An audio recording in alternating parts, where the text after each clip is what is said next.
Hello मेरे प्यारे बच्चों। कहते हैं ना कि जब तक तुम डरते रहोगे तो तुम्हारी ज़िंदगी के फैसले कोई और ही लेता रहेगा। यानी हमको क्या होता है कि कई बार क्या होता है कि हम डरते हैं किसी भी चीज़ का फैसला लेने से। तो उस केस में क्या होता है कि हम उस टाइम में हम फैसला नहीं ले सकते। तो फिर फैसला कौन लेता है? फैसला कोई और ही लेता है। तो अब आप जानते हो, आपने भी सुना है कि डर के आगे क्या है?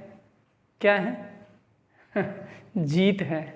तो अब डर को तो हटा दो, और जिस दिन आप डरना छोड़ दोगे उसी दिन से आप जीतना शुरू कर दोगे। अब उसी जीतने की बात के साथ ही है वो हम थोड़ा सा इस मैदान को भी देख लेते हैं कि यहाँ इस मैदान में भी हम जीतेंगे या हारेंगे। और हम तो पक्के स्टूडेंट हैं, डिटरमिन्ड स्टूडेंट है, तो हम तो कभी हारेंगे ही नहीं, ये तो आपको भी पता है। और अगर तुम हारना भी चाहोगे तो हम तुम्हें हारने नहीं देंगे। समझ गए मेरी बात? तो देखिए, हम एक्सरसाइज नंबर 3.6 का क्वेश्चन नंबर 2 हम कर रहे हैं। क्वेश्चन नंबर 2 थोड़ा सा लिटिल बिट लेंदी इसका सॉल्यूशन है, ठीक है। अब देखिए क्वेश्चन नंबर 2 है क्या? ये है कि 2 women and 5 men can together finish embroidery work in 4 days। यानी 2 औरतें और 5 आदमी है वो किसी एम्ब्रॉयडरी वर्क को है वो 4 दिन में फिनिश कर सकते हैं, अगर दोनों साथ काम करें तो, ठीक है। और दूसरी कंडीशन ये है कि अगर वुमेन 3 ही हो, 2 की जगह वुमेन कितनी हो? 3 हो, एक ज़्यादा हो, और 5 आदमियों की जगह कितने आदमी हो? 6 आदमी हो। तो उस काम को करने में है वो कितना टाइम लगेगा? 3 दिन लगेंगे। तो आपको ये पता करना है कि अगर अकेली एक औरत उस काम को पूरे को करे तो कितने दिन में कर सकती है, और अगर अकेला एक आदमी करे तो उस काम को कितने दिन में कर सकता है। तो इसके लिए हम क्या करते हैं? सबसे पहले हम करते हैं लेट करते हैं। इसमें लेट करते हैं कि अगर एक औरत जो है वो एक काम को फिनिश कर सकती है कितने दिन में? एक काम को फिनिश कर सकती है X days में। और अगर अकेला एक आदमी उस काम को फिनिश कर सकता है कितने दिन में? Y दिन में, ठीक है। तो एक औरत का एक दिन का काम क्या होगा? एक औरत का एक दिन का काम होगा 1/x, क्योंकि x दिन में तो वो पूरा कर सकती है, तो एक दिन में वो कितना करेगी? 1/x करेगी, ठीक है। उसी तरह से देखिए, एक आदमी जो है वो एक दिन में कितना काम करेगा? एक आदमी एक दिन में काम करेगा 1/y, ठीक है। अब देखिए पहले स्टेप में क्या है हमारे पास, हमारी प्रॉब्लम के अकॉर्डिंग प्रॉब्लम क्या है कि पहले 2 वुमेन है और 5 मैन है। तो 2 वुमेन और 5 मैन मिलकर के काम कर रहे हैं। तो हम जानते हैं ना कि एक जो है वो वुमेन है वो एक दिन में 1/x वर्क ही करती है। तो 2 वुमेन जो हैं वो कितना वर्क करेंगी? तो हम कर लेंगे कि जैसे अगर एक इतना कर सकती है तो 2 इतना कर सकती है, 2 × 1/x। ठीक इसी तरह से 5 आदमी जो है वो वर्क करते हैं एक दिन में कितना? 5 × 1/y। क्योंकि आप देख रहे हैं ना कि एक आदमी जो है वो एक दिन में कितना वर्क करता है? 1/y तो करता है ना। तो 5 आदमी कितना करेंगे? तो 5 से उसको मल्टीप्लाई कर देंगे, तो 5 × 1/y। अब अगर ये 2 वुमेन और 3 मैन मिलकर के काम करें, अगर ये मिलके काम करें तो एक दिन में कितना काम करेंगे? ठीक है, अगर ये मिलके काम करें तो देखिए 2 वुमेन तो एक दिन में कितना काम कर रही है? 2 × 1/x। और 5 आदमी हैं वो एक दिन में कितना काम कर रहे हैं? 5 × 1/y। तो जब दोनों मिल गए तो कितना काम करेंगे? ये करेंगे 2 × 1/x, यानी कि ये वुमेन्स का 1 डे का वर्क, 2 वुमेन्स का, और ये 5 मेंस का 1 डे वर्क, 5 मेंस का एक दिन का काम, ठीक है। दोनों को हम क्या कर लेंगे? प्लस कर लेंगे। अच्छा, अब देखिए अगर जैसे मान लीजिए 2 वुमेन और 3 मैन जो है मिलकर के किसी काम को कितने दिन में फिनिश कर रहे हैं? 4 दिन में फिनिश कर रहे हैं। अगर ये 4 दिन में फिनिश कर रहे हैं किसी काम को, तो एक दिन में कितना काम होगा? 1/4 ही होगा ना। अगर किसी काम को 4 दिन में मिलके करते हैं, ठीक है, ये 2 वुमेन और 3 मैन, तो एक दिन में कितना काम होगा बताओ? 1/4 ही होगा ना। तो 1/4 काम होता है। अब देखिए यहाँ पे इसको हम इक्वेशन 1 मान लें कि भाई ये चीज़ है। देखिए 2 वुमेन और 3 मैन का एक दिन का वर्क है, और यहाँ पे भी देखिए 2 वुमेन और 3 मैन का जो है यहाँ पे एक दिन का वर्क है। देखिए 1 day work of 2 women and 5 man, ये 1/4 है। तो इसका मतलब है कि ये जो वर्क है, ये वर्क और ये वर्क क्या है? इक्वल है। तो हम इसको क्या कर लेते हैं? इक्वल कर लेते हैं। 2 × 1/x + 5 × 1/y = 1/4। ठीक है। ठीक इसी तरह से हम इसका सेकंड पार्ट लेते हैं। सेकंड पार्ट क्या है? 3 वुमेन है, 6 मैन है, और दोनों मिलकर के कितने दिन में फिनिश कर रहे हैं वर्क को? 3 डेज़ में। तो जैसे हमने इसमें चेंजेस किए, ठीक, सिमिलरली करके सेकंड स्टेप में हम ये कर सकते हैं भाई, जैसे 3 वुमेन हैं तो 3 × 1/x, क्योंकि एक वुमेन 1/x वर्क करती है, ठीक है। तो 3 × 1/x, फिर 6 × 1/y, 6 × 1/y, ठीक है। और दोनों मिलकर के कितना काम कर लेंगे? 1/3 काम कर लेंगे एक दिन में। एक दिन में, ये एक दिन का वर्क हो गया, ठीक है। 3 वुमेन का और 6 मैन का एक दिन का वर्क ये हो गया, और 3 दिन में जब वो पूरा करते हैं तो एक दिन का काम हो गया 1/3, ठीक है। अब इससे देखिए हमने क्या किया, 1/x को लेट कर लिया हमने। भाई 1/x जो है उसको हमने मान लिया a, और 1/ जो है y है उसको हमने मान लिया b मान लिया। देखिए यहाँ पे हमने माना कि 1/x है वो a है, और 1/ यहाँ पे देख लीजिए आप, 1/x है वो a है, और 1/y क्या है? b है। तो हमने इसको लेट कर लिया। तो देखिए 2 × 1/x की जगह क्या लिख देंगे? a लिख देंगे। 5 × 1/y की जगह क्या लिख देंगे? b लिख देंगे, ठीक है। 5b आ गया = 1/4, ठीक है। अब इसको हम क्रॉस मल्टीप्लाई कर लेंगे इसको इससे। तो देखिए 4 को 2 से मल्टीप्लाई किया तो आ गया 8a, 4 को 5 से मल्टीप्लाई किया तो कितना आ गया? 20b = 1 को 1 से मल्टीप्लाई किया, ये 1 आ गया। अच्छा ठीक है। अब इसमें भी ऐसा ही करेंगे, जैसे इसको लिख देंगे 3a, यहाँ 3a लिख दिया, इसको लिख दिया 6b, तो यहाँ पे इसको 6b लिख दिया, और ये 1/3 लिख दिया हमने, ठीक है। अच्छा अब इसको भी क्रॉस मल्टीप्लाई कर देंगे हम, तो इसको इससे मल्टीप्लाई करेंगे तो 9a आ गया, इसको इससे मल्टीप्लाई करेंगे तो 18b आ गया = 1 आ गया। हमारे पास इक्वेशन नंबर आ गई 5 और 6, ठीक है। अब देखिए हमने इक्वेशन नंबर 5 को और 6 को यहाँ पे लिख दिया। देखिए 8a 20b और 1, 8a 20b 1, 9a 18b 1, 9a 18b 1। अब आपको ये पता है इस लीनियर इक्वेशन में कि हमें एक जो वेरिएबल है उसको क्या है? इक्वल करना पड़ता है। तो देखिए यहाँ पे हमने है वो a को ऑप्ट कर लिया, तो a को हम क्या करते हैं, ये पूरी इक्वेशन है इसको 9 से मल्टीप्लाई कर देते हैं, और ये पूरी इक्वेशन है इसको हम क्या करते हैं? 8 से मल्टीप्लाई कर देते हैं। ऐसा करने से क्या होगा? देखिए इसको इससे मल्टीप्लाई किया 72a आया, इसको इससे मल्टीप्लाई किया 180b आ गया, = 9 × 1 = 9, ये 9 आ गया। ऐसे ही इसके अंदर है ये 72a आ गया, और ये 144b आ गया, = क्या आ गया? 8 आ गया। अब हम क्या करते हैं, अब इस इक्वेशन में से आपकी ये जो नई इक्वेशन आई, ठीक है, इस इक्वेशन में से जैसे मान लीजिए आप इस इक्वेशन को आप क्या मान सकते हैं? इसको 7th मान सकते हैं आप, ठीक है। और इसको क्या मान सकते हैं आप? 8th इक्वेशन मान सकते हैं। तो हमने 7th में से 8th को क्या कर लिया? माइनस कर लिया। माइनस कर लिया तो ये दोनों कैंसिल हो गए, ये कैंसिल हो गए। इसमें से इसको सब्ट्रैक्ट किया, पहले माइनस का साइन चेंज कर लिया यहाँ पे, फिर इसको सब्ट्रैक्ट किया यहाँ पे, तो ये 36b आ गया, = क्या आ गया? 1। तो b = क्या आ गया? 1/36, ठीक है। अब हमने क्या किया, ये जो इक्वेशन 5th इक्वेशन या फिर 6th इक्वेशन में हमने वैल्यू डाल दी b की वैल्यू 1/36, ठीक है।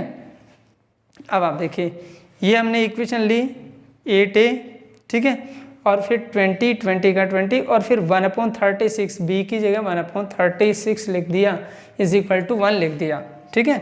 अब ये यहाँ पे स्पेस नहीं होने के कारण से हमने इसको यहाँ पे ले लिया। देखो यहाँ से हमने इसको यहाँ पे ले लिया, 8a + 5/9 इज इक्वल टू 1, तो 8a इज इक्वल टू क्या आ जाएगा, ये आ जाएगा 1/1 माइनस 5/9, तो 8a इज इक्वल टू ये आ गया 4/9, यानी 72a इज इक्वल टू 4 आ गया, तो a इज इक्वल टू 1/18 आ जाएगा।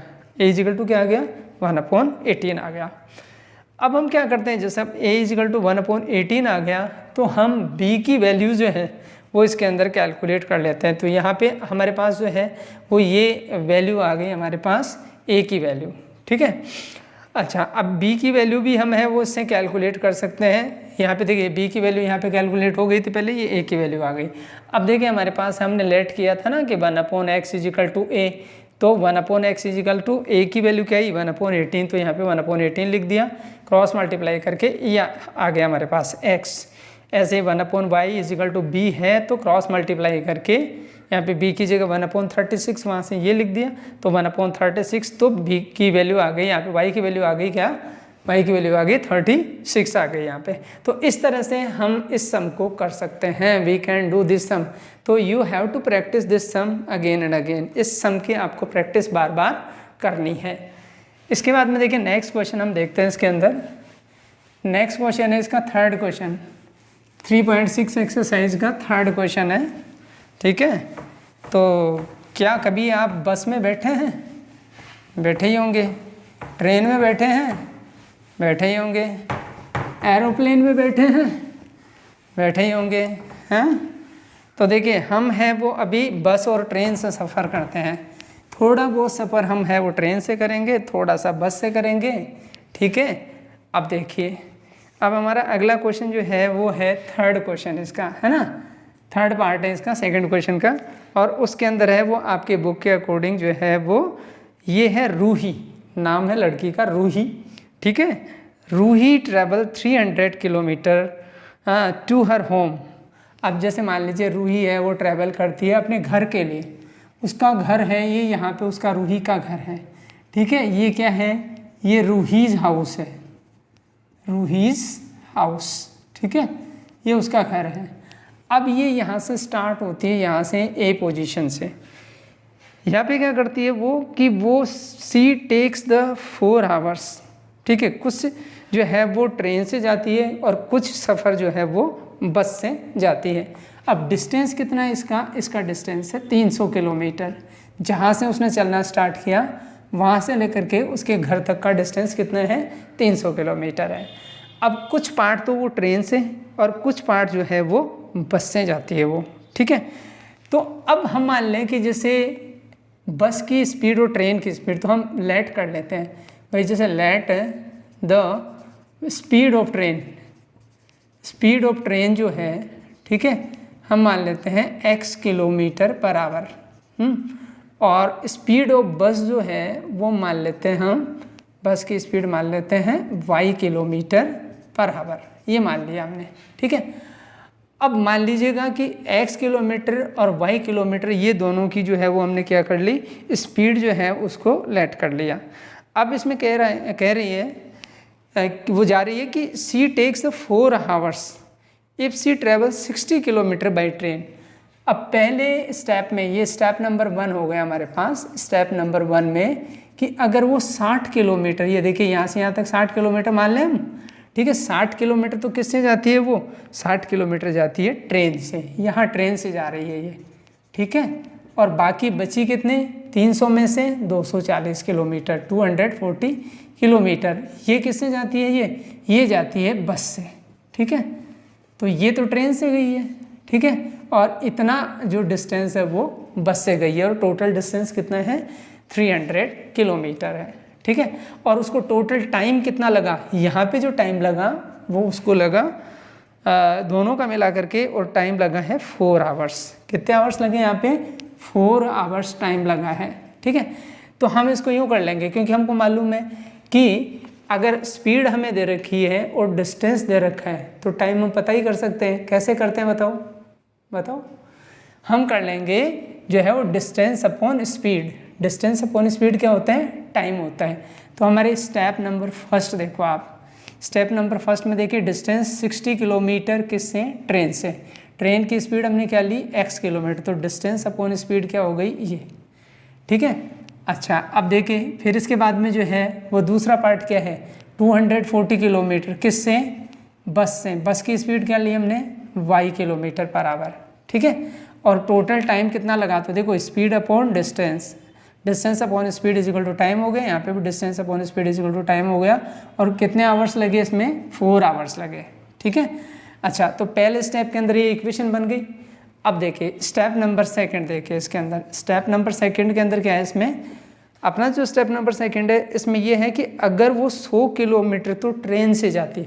अब कंडीशन क्या है, देखिए स्टेप नंबर सेकंड की कंडीशन हम ले लेते हैं यहाँ पे।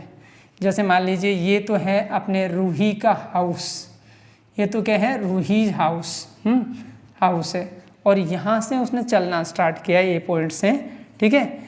अब देखिए इसमें क्या है, अगर वो 100 किलोमीटर, कितने किलोमीटर, 100 किलोमीटर, 100 किलोमीटर किससे जाती है, 100 किलोमीटर जाती है वो ट्रेन से, तो इधर से जा रही है वो ट्रेन से जा रही है, ठीक है। और बाकी बच गया कितना, 300 में से 200 किलोमीटर वो किससे जा रही है, बस से जा रही है। तो हमारे स्टेप नंबर सेकंड जो है उसके अकॉर्डिंग जो है वो उसकी इक्वेशन क्या बन जाएगी कि भाई ये है डिस्टेंस और स्पीड हमने ट्रेन की x किलोमीटर पर आवर पहले ही मानी है, और बस की स्पीड है वो y किलोमीटर पर आवर पहले ही मानी है हमने, ठीक है, किलोमीटर पर आवर। तो हम क्या करेंगे, डिस्टेंस अपॉन स्पीड, तो डिस्टेंस तो इतनी है, स्पीड है इतनी, ठीक है, प्लस यहाँ पे देखिए इसकी डिस्टेंस है वो इतनी और स्पीड कितनी है, y है, ठीक है, इज इक्वल टू कितने टाइम में, कितने टाइम में, यानी 10 मीटर लॉन्गर, यानी 10 मिनट ज़्यादा लेती है वो। भाई 4 घंटे और 10 मिनट लेती है, तो देखिए 4 घंटे और 10 मिनट को, ये 4 घंटे हो गए या 10 मिनट, 10 मिनट को हम है वो आवर्स में चेंज कर लेंगे ऐसे, तो 0 से 0 कैंसिल हो गया, तो ये 6 4 24 और 1 25, तो ये 25 अपॉन कितना आ जाएगा, 6 आ जाएगा, ठीक है। अब ये 25/6 आ गया हमारे पास, ये आ गई हमारे पास जो है वो इक्वेशन नंबर सेकंड आ गई। देखिए ये फर्स्ट इक्वेशन आ गई हमारे पास, ये आ गई इक्वेशन नंबर सेकंड। अब ये जब 2 स्टेप कंप्लीट हो गए हमारे, तो अब हमको क्या करना है, लेट करना है। लेट करना है तो कैसे करेंगे, late 1/x is equal to क्या ले लेंगे अपन, a, and 1/y is equal to क्या ले लेंगे अपन, b ले लेंगे, ठीक है। तो देखिए यहाँ पे क्या कर सकते हैं अपन, फर्स्ट केस के लिए कर सकते हैं 60a + 240b कर सकते हैं अपन, ये फर्स्ट केस के लिए कर लिया अपन ने, ठीक है। अच्छा अब इसको इक्वेशन नंबर 3 मान लेते हैं अपन, ठीक है। और सेकंड केस के लिए क्या कर सकते हैं, सेकंड केस के लिए अपन ये कर सकते हैं कि यहाँ पे 100a आ जाएगा, ये 100a आ गया + 200b आ गया, और इज इक्वल टू क्या आ जाएगा आपके पास, 25 अपॉन कितना आ जाएगा इसके अंदर, 25, ये इसके इक्वल टू कितना आ जाएगा, इसके इक्वल टू तो 4 आ जाएगा, ठीक है। ये तो आ गई इक्वेशन आपकी, तो ये इक्वेशन कौन सी आ गई, ये फर्स्ट आ गई थी आपकी, ये सेकंड आ गई थी, ये थर्ड इक्वेशन मान लीजिए आप, ये थर्ड इक्वेशन आ गई, और ये जो है वो आपकी क्या आ जाएगी, 25/6 है, ये आ गई आपकी फोर्थ इक्वेशन आ गई, ठीक है, ये फोर्थ इक्वेशन आ गई। अब हम क्या करेंगे, देखिए इनके अंदर है वो, अगर आपके पास कोई कॉमन चीज़ आती है तो ठीक है, कॉमन नहीं आती है तो वैसे भी आप इसको कर सकते हैं। देखिए हम इसको पहले ये जो 6 है, 6 को इससे क्रॉस मल्टीप्लाई कर लेंगे यहाँ पे, ठीक है, क्रॉस मल्टीप्लाई कर लेंगे तो कितना आ जाएगा, ये आ जाएगा 600a + 1200b, इसको इससे मल्टीप्लाई कर लिया, 6 2 1200 और 600a इज इक्वल टू 25। हम इसको इक्वेशन को थोड़ा सिंपली इसको मान लेते हैं कि ये है फोर्थ इक्वेशन, ठीक है। अब आप देखिए यहाँ पे अब इन दोनों इक्वेशंस को हम क्या करते हैं, पास में ले आते हैं, ये यहाँ तक हो गया। अब देखिए इसके अंदर ये दोनों इक्वेशंस हैं, थर्ड और फोर्थ, तो थर्ड इक्वेशन ली हमने 60a + 240b is equal to क्या है हमारे पास, 4 है, ठीक है। ये कितना है, 600a + 1200b is equal to क्या है हमारे पास, 25। अब आप बताइए मेरे को कि जैसे मान लो इनमें से इसको ये 600 है, तो इसको भी हम 600 करेंगे, तो कैसे करें, तो इसको 600 करने के लिए हमको क्या करना पड़ेगा, इसको 600 करने के लिए हमको जो है वो इसको क्या करना पड़ेगा, 10 से मल्टीप्लाई कर दो इसको, ठीक है। तो इस ऊपर वाली इक्वेशन को हम क्या करते हैं, 10 से पूरी को मल्टीप्लाई कर देते हैं यहाँ पे, ठीक है। जैसे 10 से मल्टीप्लाई करेंगे तो कितना आ जाएगा, ये 600a आ जाएगा, और प्लस ये आ जाएगा 2400b आ जाएगा, और इज इक्वल टू कितना आ जाएगा यहाँ पे, 10 से मल्टीप्लाई किया तो ये आ गया 40 आ गया ये, ठीक है।